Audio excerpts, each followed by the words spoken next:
लोकसभा चुनाव 2024 में राजा भैया किस दल की तरफ जाएंगे, इस बात को लेकर काफ़ी सवाल खड़े हैं, क्योंकि एक तरफ एनडीए तो दूसरी तरफ इंडिया अलायंस है।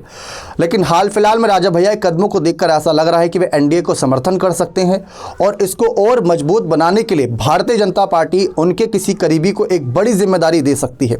दरअसल सियासी हलकों में इस बात की काफ़ी ज़्यादा चर्चा है कि राजा भैया की जनसत्ता दल इस बार लोकसभा चुनाव के लिए कई सीटों पर अपने प्रत्याशी उतार सकती है। कौशाम्बी और प्रतापगढ़ के अलावा भी कुछ सीटों पर विचार किया जा रहा है, लेकिन क्या उनके विचार को रोक सकती है बीजेपी? क्योंकि जैसा कि आपने देखा धनंजय सिंह की हाल ही में गिरफ्तारी हुई, उसके बाद राजा भैया पर एक बड़ा दांव लगाने के लिए आगे भारतीय जनता पार्टी एक बड़ा फैसला ले सकती है।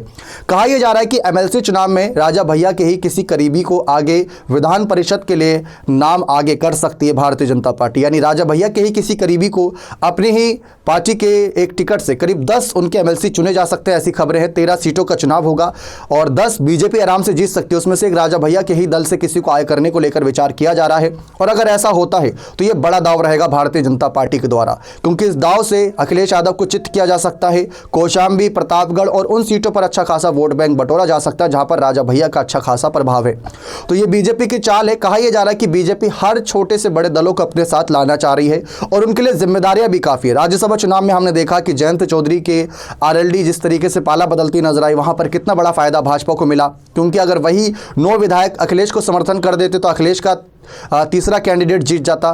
ठीक वैसे एमएलसी चुनाव में भी राज्यसभा चुनाव में राजा भैया ने एनडीए को समर्थन किया था, तो उसका भी इनाम उन्हें दिया जा सकता है और लोकसभा चुनाव में भी अपने पाले में कराने के लिए बड़ा दाव हो सकता है। लेकिन क्या इन खबरों में सच्चाई है, ये तो आने वाला वक्त बताएगा, क्योंकि एमएलसी चुनाव नज़दीक हैं और लोकसभा चुनाव से पहले होंगी ये खबरें हैं।